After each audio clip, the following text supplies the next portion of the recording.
అందరికీ శనార్థులు. ఎట్లున్నారు? మంచిగా ఉన్నారా? మస్తు మస్తు ఖతర్నాక్ ముచ్చట్లయితే పట్టుకొని వచ్చిన. మరి షురూ చేసుకుందామా? ముందుగాలనైతే హెడ్లైన్స్.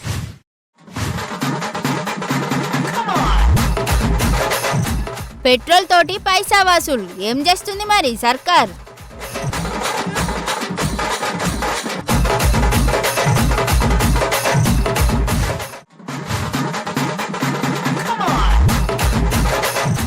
వచ్చింది రోహిణి కార్తే, పానాలు ఇడుచుడే కావచ్చు కాలం మారితే.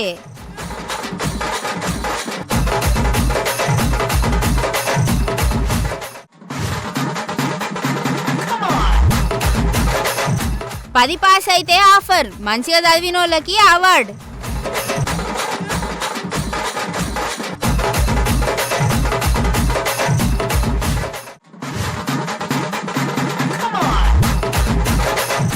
పాములతోని కాపురమా, ఉత్త యూట్యూబర్లదే దగానా?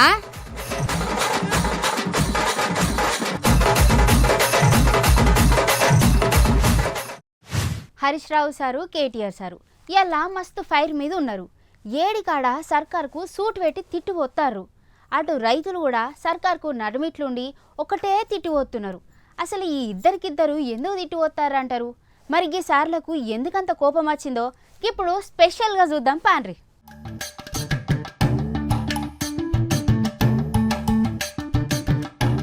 ఇలా కేటీఆర్ సారు, హరీష్ రావు సారు మస్తు ఫైర్ మీద ఉండ్రు. సర్కార్ను లైన్ పెట్టి అరుచుకోబట్టే ఇద్దరికిద్దరు. ఢిల్లీకి 60 ట్రిప్పులు గన్ని బ్యాగులకు దిక్కులేదనుకుంటే తిట్టిపోతుర్రు. కొంటలేరు, అమ్మనిత్తలేరు, రైతులను బతకనిత్తలేనంటే తిట్టిపోసినంత పనిచేసిరు ఇద్దరు. ఇక మాజీ మంత్రి హరీష్ రావు సారు సిద్దిపేట ఎన్సనపల్లి వడ్ల కొనుగోలు కేంద్రానికి పోయి సీఎం రేవంత్ రెడ్డి సార్ మీద నిప్పులు జరిగిండు.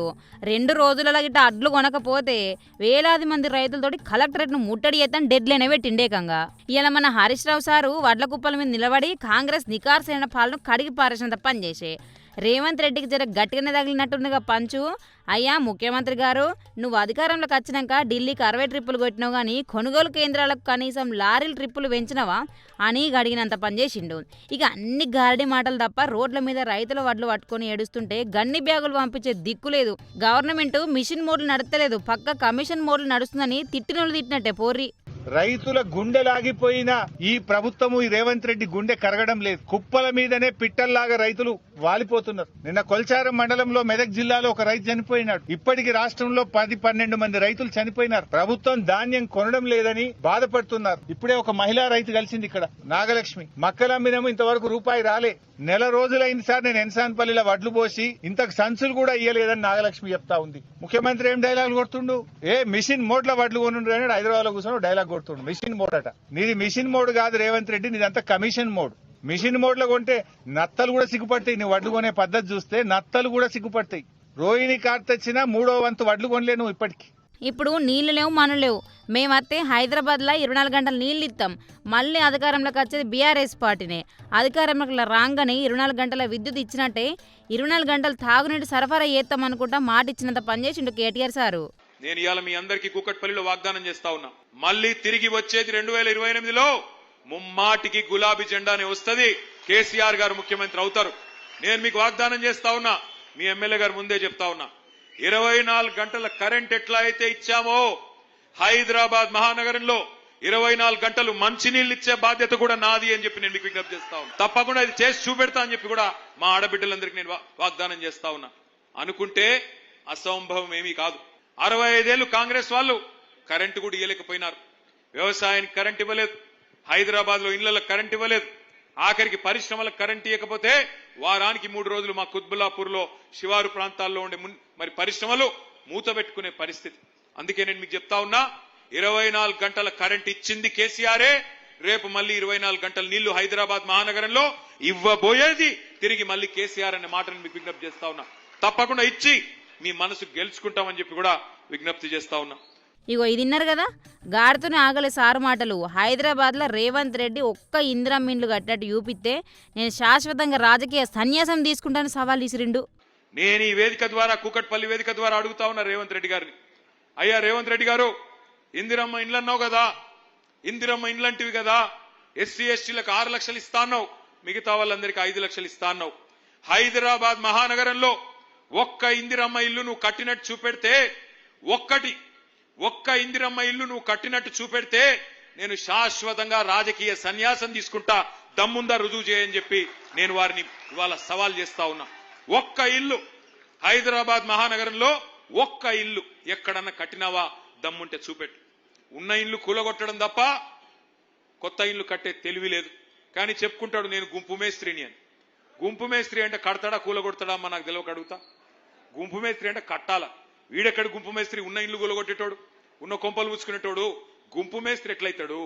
ఆలోచించండి. ఇక హరీష్ రావు సార్ సుతం మస్తు ఫైర్ మీద ఉన్నాడు. రైతుల గుండెలు ఆగిపోయినా రేవంత్ రెడ్డి గుండె కరుగుతలేదని ఫైర్ అయిండు. సర్కారు ధాన్యం కొంటలేదు, రైతులు బాధపడ్డలు పడ్డట్టే. కొనుగోలు కేంద్రాలకు అడ్లు పోసి 4 రోజులైనా ఇంతవరకు సంచులు కూడా ఇయ్యాలని చెప్పుకొస్తారు. ఇగో ఈ మాట అనుకుంటా హరీష్ రావు సార్ అయితే రేవంత్ రెడ్డి సార్ మీద మస్తు ఫైర్ అయిండుల్లా. ఇక ఉత్తమ్ కుమార్ రెడ్డి సారు 90 లక్షల మెట్రిక్ టన్నులు కొంటామని చెప్పి ఇప్పుడు 70 లక్షలు అంటున్నారు. ఇదేంది అని నిలదీసే. 2 రోజులలో అడ్లు కొనకపోతే ఇక సిద్దిపేట కలెక్టరేట్ ముందే వంట వార్పుడే అనమాట. మెయిన్ పిక్చర్ ఇప్పుడే ఉంది. ఇటు హైదరాబాద్లో కేటీఆర్ సార్ కూడా గట్టిగానే ప్రెస్ మీట్ పెట్టి కాంగ్రెస్ లీడర్ల మీద అలా వైఫల్యాల మీద కాంగ్రెస్ వాళ్ళకి కౌంటర్లు ఇచ్చారు. కాంగ్రెస్ వాళ్ళు రోజుకో ముచ్చట చెప్పుకుంటూ టైంపాస్ చేస్తుర్రు, అసలు పబ్లిక్ ప్రాబ్లమ్స్ పట్టించుకుంటలేరని కడిగిర్రు. కాంగ్రెస్ లీడర్లు రోజు టీవీలకు వచ్చి బీఆర్ఎస్ అయిపోయింది ఖతమైంది అని డైలాగులు కొడుతుంటే పిక్చర్ ఇంకా బాకీ ఉంది బై, సభ్యత్వ నామోతోటి మా పవర్ ఏంటో చూపిస్తాం అని ఇంటిచ్చినంత పనిచేసారు గులాబ్ పార్టీ వాళ్ళు.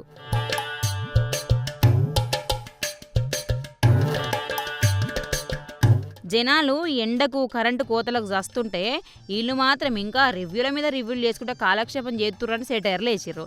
ఇదంతా ఒక ఎత్తు అయితే రాష్ట్రంలో పాలన ఎట్లుందంటే చనిపోయిన శవాన్ని తీసుకుపోయేందుకు ఫ్రీ వెహికల్ రాక బంధువుల భుజాల మీద తీసుకెళ్లే దుస్తొచ్చింది.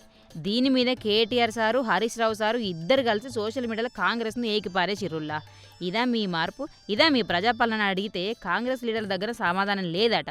జనాలు బతుకున్నప్పుడు తిప్పలు, సచ్చినం కూడా తిప్పలేనని జనాలు ముక్కున ఏలేసుకోవటని తిడుతుర్రు.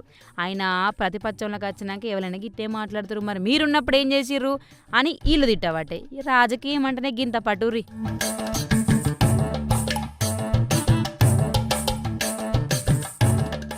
ఓర్ దీనవ్వ, దీని పెట్రోల్ ఇంట్లో మన్నువయ్యా, ఇదెక్కడి రేట్లు రా నాయన, పెరిగి పెరిగి పెంట అవుతాయి. రోజింత పెరిగి అసలు మనుషులకు నిద్ర పట్టకుండా చేస్తాయి. ఇదెక్కడి గోసనో ఏందో రామ్లా. రేపు మాపు బండి అడిగితే తందరు కావచ్చు. బండి ఇస్తాం కానీ 2 లీటర్ల పెట్రోల్ పోయించరాదులి అని అంటారేమో.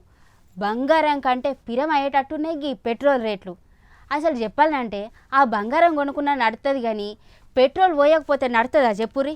చూడురి మరి ఇవాళ పెట్రోల్ రేట్ల ముచ్చట ఎట్లున్నదో.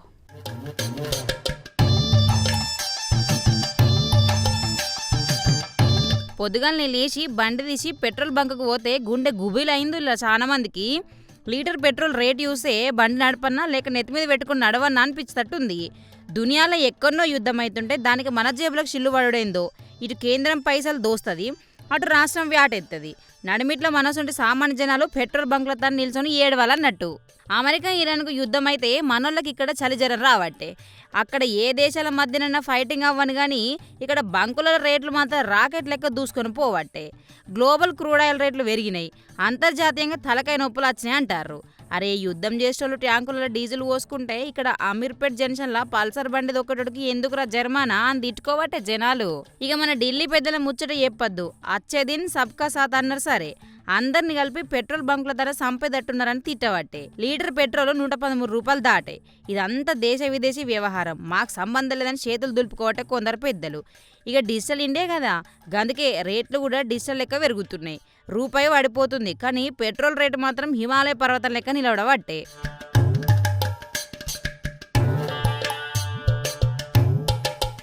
మన రాష్ట్ర ప్రభుత్వం ఏమైనా తక్కువ తిన్నదా? కేంద్రం రేట్లు పెంచింది, మాకేం పాపం తెలియదని వీళ్ళు అనబట్టే. కానీ లీటర్ మీద పడే వ్యాట్ అయితే పైసా తగ్గిత్తలేరు. కేంద్రం పెంచినందుకు వాళ్ళకి తిట్లు, వీళ్ళు ట్యాక్స్ వసూలు చేసుకుంటా గమ్మున కూర్చున్నందుకు వీళ్ళకి నోట్లు. గల్లీ లీడర్లకెంచి ఢిల్లీ లీడర్ దాకా అందరు పెట్రోల్ రేట్ల మీద పాలిటిక్స్ చేసుకుంటా ఓట్ల పంట వండిస్తుర్రు పో. కానీ పబ్లిక్ మాత్రం ఇక్కడ బండి కిక్ గొట్టాలంటే అనిగిపోవట్టే. అందుకే దోస్త్, ఇక నుంచి లవర్లను లాంగ్ డ్రైవ్కి తీసుకపోడు బంద్ చేయుర్రి. ఎవడన్నా అప్పడిగితే పైసలు లేవనుకుర్రి కానీ నా బండ్లో పెట్రోల్ ఫుల్లుగా ఉంది, కావాలంటే 2 సుక్కలు అంపుకోర్రి అని అనుర్రి. వాళ్ళు నీకన్నా శ్రీమంతుడు ఎవరు లేడనుకోని దండాలయ్యని పాట వేసుకుంటారు కావచ్చు. రేపు పొద్దున పెట్రోల్ రేటు 150 దాటినా షాక్ అవుడు పట్టది. ఎందుకంటే మనోళ్ళు కార్లలో తిరుగుడు బంద్ చేసి నడవాలని మన లీడర్ల ప్రేమ కావచ్చు మరిది.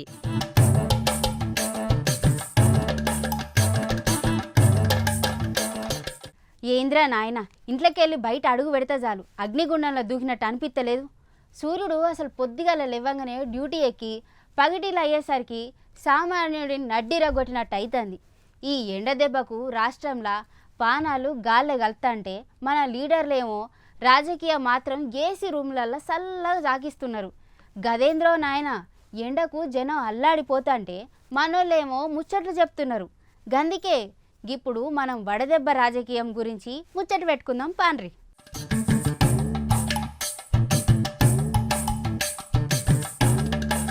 బయట టెంపరేచర్ చూస్తే 45 డిగ్రీలు దాటి 46 దాకా ఉరకబట్టే. బండి సీటు మీద కూసుంటే ప్యాంటు కాలిపోయేటట్టు ఉన్నది. రోడ్డు మీద నడితే కాళ్ళకు బొబ్బలు రావట్టే. జనం వడదెబ్బ కొట్టి అల్లాడిపోవట్టే. తెలంగాణ ఏపీ ఏడ చూసినా కూడా గీ సావులు గీ నడుమిట్లా ఎక్కువ వినిపిస్తాయి. ఏలూరు, వరంగల్, విజయవాడ, హైదరాబాదు, నిర్మల్, నిజామాబాద్ ఏడ చూసినా గివ్వే ముచ్చట్లు వినిపిస్తాయి. గీ ఎండ దెబ్బకు తట్టుకోలేక పానాలు ఇడతాండ్రు జనాలు. పొద్దుగాల 11 సంది సాయంత్రం 4 దాకా బయటికి రాకుండాని ఆఫీసర్లు బోర్డులు పెడతారు. అరే రెక్కాడితే గాని డొక్కాడని కూలీలు, ఆటో డ్రైవర్లు గా టైంలో ఇంట్లో కూర్చుంటే వాళ్ళ కడుపు నిప్పెట్టోడేవాడు. కానీ పోతే పానం పోతుంది, పోకపోతే పొట్టెండుతుంది అన్నట్టున్నది రోజు కూలీల కథ. ఇక మన సర్కార్ పెద్దల ముచ్చట గమ్మత్తున్నది కదా. జనం పానాలు పోయినాక వాళ్ళ ఇంట్లోలకు 4 లక్షల పైసలు ఇస్తామని మైకుల ముంగల చెప్పబట్టే.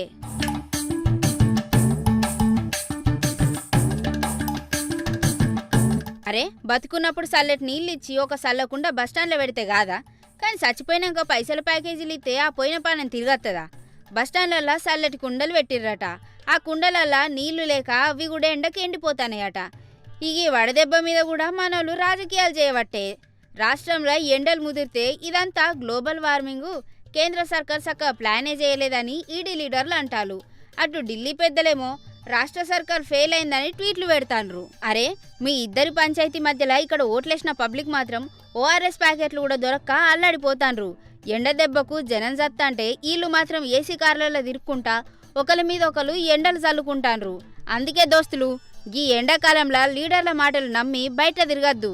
జేబులో పైసలు లేకపోయినా పర్లేదు కానీ ఒక బాటిల్ నీళ్లు మాత్రం పక్కా ఉంచుకోర్రి. సర్కారు వాళ్ళు ఇచ్చే మజ్జిగ కేంద్రాల కోసం ఎత్కిళ్ళనుకో, అవి దొరికేసరికి మనకు ఎండ దెబ్బ తగులుతుంది. మన పానాలు మనమే కాపాడుకోవాలి కాబట్టి జర్రంత పైలం. ఏడవైనా పానాలు ఆన్నే పోవట్టే. ఇంట్లోళ్ళు అనాథలు కాబట్టే. ఏందో దేవుడా, ఏందో ఈ కట్టాలు పో.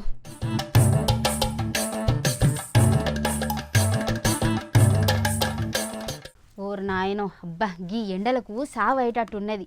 ఇంట్లోకించి బయటకు పోదామంటే భయం అవుతుంది. కానీ బయటకు ఒక తప్పుతుందా. గందుకే గీ పెద్ద సార్లసొంటి ఇగమాతులు ఉంటే జర ఈజీ అవుతుంది కథ. మరేం చేసిండ్రో చూసేద్దాం పాన్రి.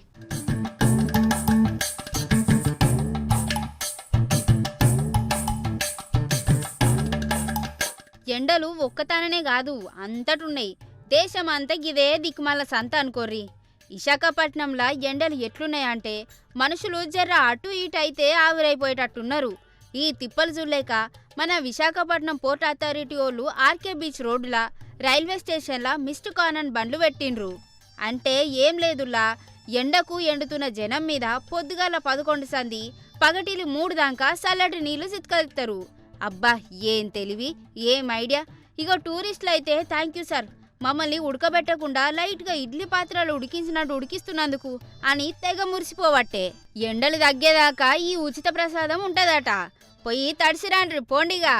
బీచ్కి పోతే సముద్రం గాలి రావాలి, కానీ వైజాగ్లో ఎండకు సముద్రం నీళ్ళే ఉడికిపోతాయి. పోర్టోళ్ళు రోడ్ల మీద ఉన్న మిస్ట్ కానని పెట్టి సన్నటి జల్లులు కొట్టబట్టే. టూరిస్టుల పరిస్థితి ఎట్లున్నదంటే ఇంట్లో ఏసీ లేదు, బీచ్లో గాలి లేదు. ఇక ఈ రోడ్డు మీద ఫాగింగ్ నీళ్ళే మాకు దిక్కు అన్నట్టున్నది. పొద్దుగాల 11కెంచి పగటిలు 3 దాకా రోడ్ల మీద నీళ్లు చల్లుతారట.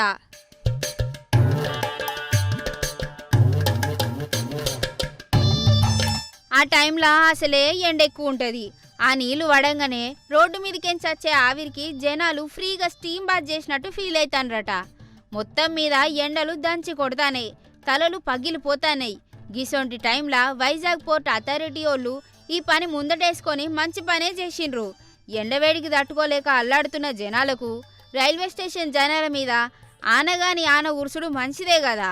జనాలు సుతం ఆహా ఏం సల్లదనం రాబై అని మురిసిపోకుండా టెంపరీ ముచ్చటే కదా అని జర నారాజైతాండ్రు. దీంతోటి ఇంకో ఐస్ క్రీమ్ ఇత్త మంచిగుండ్రబై అనబట్టే జనాలు.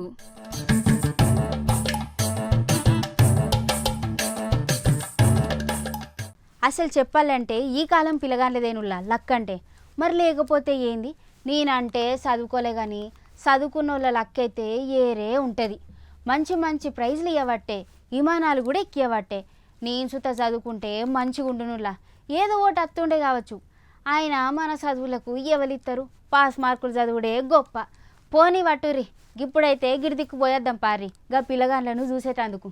రంగారెడ్డి జిల్లా ఇబ్రహీంపట్నంలా బీఆర్ఆర్ ఫౌండేషన్ చైర్మన్ బూడిద రామరెడ్డి అన్న ఒక గట్టి ప్రోగ్రామే పెట్టిండు. సర్కార్ బడుల్లో చదివి 500 కంటే ఎక్కువ మార్కులు తెచ్చుకున్న తోపు పిల్లగాళ్లను పిలిచి పైసలు శాలువాలు ఇచ్చి సత్కరించిండ్రు. ఇదంతా బాగానే ఉంది కానీ ఆడ మన రామరెడ్డి అన్న ఇచ్చిన స్పీచ్ ఇంటే ముచ్చటేసింది. 10 చదివే పిల్లగాళ్లకు చదువు గురించో ఐఐటి గురించో చెప్తారనుకుంటే అన్న మాత్రం డైరెక్ట్గా డ్రగ్స్ గంజాయి మందు ముట్టకుర్రి, భవిష్యత్తు ఖరాబ్ చేసుకోకుర్రి అని క్లాస్ వీకిండు. పాపం పిల్లగాండ్లు మేము 10th క్లాస్ పిల్లలం, మాకేందికి గంజాయి ముచ్చట అని లోపల నవ్వుకుండ్రు గాని సానా చోట్ల బడికి పోయే పిల్లగాండ్లు సుతం ఖరాబ్ అయితాండ్రు. మందు దాగుడు, సిగరెట్ ఊదుడు, గుట్కలు బుక్కుడు, అబ్బా అదో కథ కాదనుకోండ్రి. గందికే గయన్నీ యాదకచ్చి ఇట్లా చెప్పినట్టుండు సారు. గంతేకాదు రాత్రి 10 దాటితే డ్రంక్ అండ్ డ్రైవ్ టెస్టులు పెట్టాలని రేవంత్ రెడ్డి గవర్నమెంట్ కూడా ఉచిత సలహా కూడా ఇచ్చిండు. అటెన్క ఆటపాట అన్నట్టు జోరుగా సాగింది. గద్దర్ సారు పాటలు మస్తు వినిపించినాయిడా.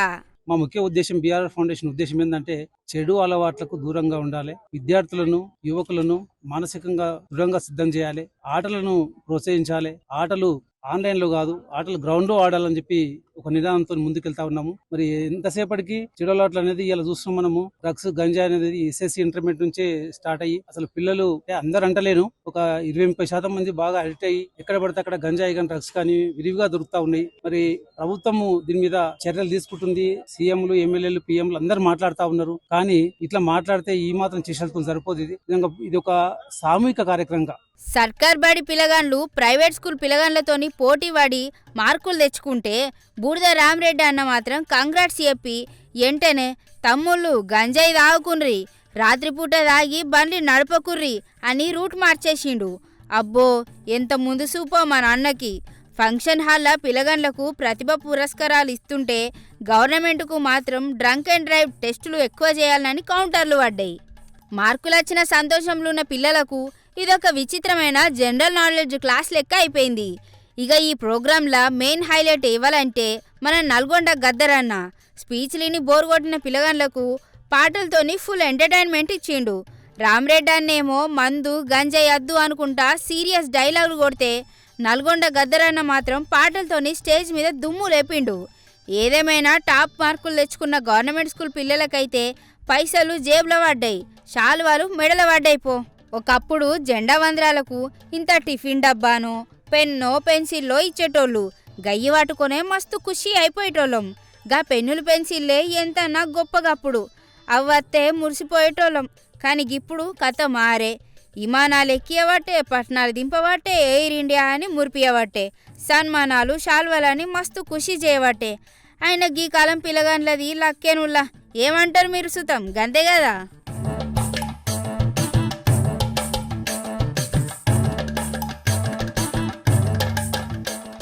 వాస్తవానికి మనం పాములను చూస్తే ఎంత భయపడతాం కదా. పాములు అంటేనే గంత దూరం పోయి ఉంటాం. అసొంటిది పాములు పక్క పొంటే తిరిగితే, ఊరు మొత్తం పాములే ఉంటే, పాములు అసలు కాళ్ళల్లో మెదిలితే వాయమ్మో రాత్రి పడుకున్నాక కలల కత్తేనే గుండెల గుబులు పుడుతుంది. గసొంటిది పాములు ఊరా, పాములు కాళ్ళల్లో కదులుతాయా అని నెత్తి మీద చేతులు పెట్టుకుంటారు కదా ఇన్నాక. కానీ గీడ ఒక ముచ్చట గట్లనే అయింది. ఏందది అని అంటారా? అయితే చూడుల్లో ఒక పారి.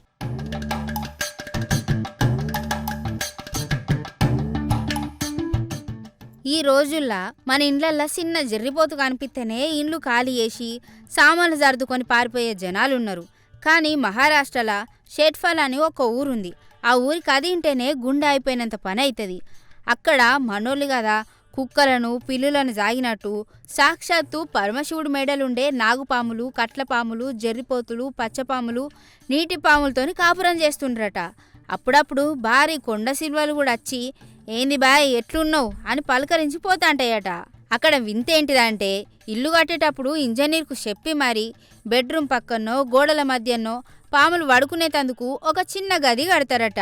దాన్ని మళ్ళీ దేవస్థానం అని పిలుస్తారు. పాములు కూడా ఏం తక్కువ తినలేదు. ఇంట్లోకి పిల్లలు చదువుకునే బళ్ళోకి గుళ్ళకి నచ్చినట్టు తిరుగుతాంటాయి. మనోళ్ళు ఇంట్లో కూర్చొని టీవీ చూస్తే పక్కన నాగుపాము వచ్చి కూర్చొని సీరియల్స్ చూసినట్టు చూస్తుందట. అయినా ఒక్కరిని కూడా కరవదట. ప్రతి ఏటా వచ్చే నాగపంచమి రోజు వీళ్లకు పెద్ద పండుగ. ఆ రోజు పాములకు పాలు గుడ్లు పెట్టి దండాలు పెడతారు. పొరపాటున కూడా అక్కడ పాములను కొట్టడం బంధించడం ఫుల్ నిషేధం. ఇదంతా చూసి టూరిస్టులు కూడా పూణే ఎయిర్పోర్ట్కించి సోలాపూర్ రైల్వే స్టేషన్ నుంచి బస్సులు టాక్సీలు పట్టుకొని ఆ ఊరికి 200 కిలోమీటర్లు జర్నీ చేసి మరీ తెగబోతున్నారు చూసేటందుకు. కానీ ఇక్కడే అసలు ట్విస్ట్ ఉన్నది. మన సోషల్ మీడియా బ్యాచ్ యూట్యూబర్లు ఫేస్బుక్ గాళ్ళు ఉన్నారు కదా, వీళ్ళు వ్యూస్ కోసం థంబ్నెయిల్స్ కోసం పెట్టి కథను వేరే లెవెల్కి తీసుకుపోయిండ్రు. ఆ ఊర్లో ప్రతి ఇంట్లో బెడ్రూమ్లా కిచెన్లా 100 పాములు కాపలా ఉంటాయి. మనుషులు పడుకుంటే తల దగ్గర నాగుపాము బుసగొడుతూ సెక్యూరిటీ గార్డ్ లెక్క రక్షణ ఇస్తుందని ఫుల్ బిల్డప్ ఇచ్చిండ్రు. కానీ ఆడికి పోయి నిజాలు చూస్తే వేరే ఉంది కథ. ఊర్లా అందరిళ్ళ పాములు లేవురా బై. పాతకాలపు మట్టిళ్ళల్లా పాములు వచ్చేటందుకు చిన్న రంధ్రాలు ఉంచేటోళ్ళట. పాము ఎదురైనా హాని చేయకుండా వదిలేసే ఆచారం ఉందట. కానీ సోషల్ మీడియాలో చూపించినట్టు ప్రతి ఇల్లు పాములడ్డా ఏమి కాదట. కొన్ని కుటుంబాలు మాత్రమే ఇప్పటికీ ఈ పాత ఆచారాన్ని గట్టిగా పాటిస్తున్నాయి. ఇక వీళ్ళ ధైర్యానికి మెచ్చుకోవాల్సిందే. ఎందుకంటే పిల్లలు పుట్టినప్పటి నుంచే పాములను చూసుకుంటా పెరుగుతారు కాబట్టి వాటి స్వభావం వీళ్ళకు ముందే తెలుసు. మనం గెలకపోతే అవి కూడా మనల్ని కుట్టవనే శాస్త్రీయ దృక్పథాన్ని వీళ్ళు వాడుతాండ్రు.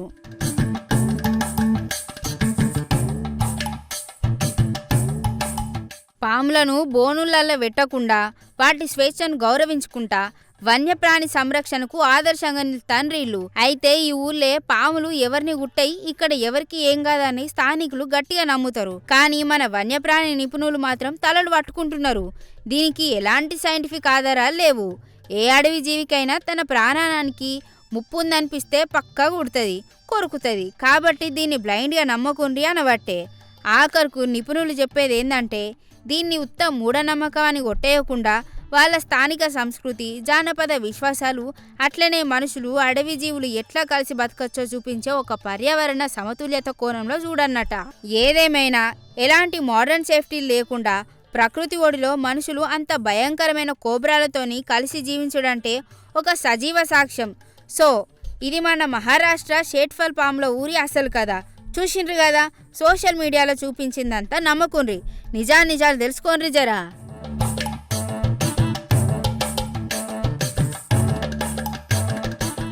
అయ్యోనుల్లా ఓ పెద్ద ముచ్చట మర్చిపోయినా, అది నుండ్రు ముందుగల. ఇవాళ మన ఖమ్మం జిల్లా సిద్ధారం గ్రామంలో ఒక విచిత్రమైన ఉచిత ప్రసాదం దొరికింది. ఊరి పక్కనున్న బ్రిడ్జి కింది వాగులా జనాలు పోయి చూస్తే అక్కడ నీళ్లకు బదులు బాలాజీ బ్రాండ్ ఆయిల్ ప్యాకెట్లు నూనె సీసాలు తేలుకుంటా కనిపించినాయి. ఒకటా రెండా 1000 లీటర్ల నూనెనట. దాని విలువ మార్కెట్లా 2.5 లక్షల రూపాయల దాకా ఉంటుందట. జనాలు లీటర్ నూనె కొనాలంటేనే కింద మీద పడతాంటే ఎవడో పుణ్యాత్ముడు తెచ్చి లక్షల నూనెను వాగులో పారబోసిండు. ఇక మనోళ్ళకి అనుమానాలు మామూలుగా లేవు. అరే అది ఎక్స్పైరీ డేట్ అయిపోయిన నూనెనా లేకపోతే దొంగతనంగా ధరలిస్తే పోలీసులకు పట్టుబెడతామనే భయంతో ఇట్లా వాగులో పారబోసిండ్రా అని ఒకటే తలలు పట్టుకుండ్రు. కానీ ఇక్కడ ఘోరం ఏందంటే ఆ ఆయిల్ వల్ల వాగునీళ్ళన్నీ కలుషితమై పర్యావరణం ఖరాబ్ అయిపోతుందని ఊరి జనాలు తెగ టెన్షన్ పడబట్టే. అధికారులు కూడా ఇక విచారణ మొదలు పెట్టిండ్రనుకో, ఎవడా కిలాడిగాడు లక్షల నూనెను నీళ్ళలో కలిపింది తేలాలే. ఇసొండోళ్ల మీద కఠినమైన చర్యలు తీసుకోవాలని పబ్లిక్ గట్టిగానే డిమాండ్ చేస్తుండ్రు. మన దేశంలో ఫ్రీగా వస్తుందంటే చాలు జనాలు ఫినాయిల్ బాటిళ్లను కూడా ఇడిచిపెట్టకుండా ఎత్తుకపోయే రకం. అసొంటిది ఖమ్మం జనాలు వాగుల 2 లక్షల నూనె ప్యాకెట్లు కనిపిస్తే వాటిని ఇంటికి తెచ్చుకొని వంట చేసుకోకుండా భయపడి దూరంగా నిలబడి చూస్తున్నారంటే అక్కడ సీన్ ఎంత ఘోరంగా ఉందో అర్థం చేసుకోవాలి.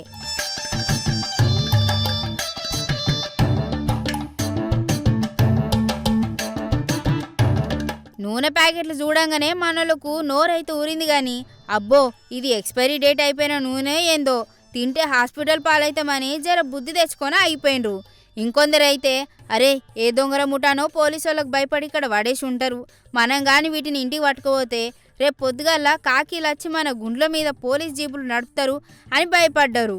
ఫ్రీగా దొరికినా ముట్టకుండా ఉన్నారంటే ఆ నూనె వెనుక ఏదో పెద్ద మాయాజాలమే నడిచినట్టున్నది కదా.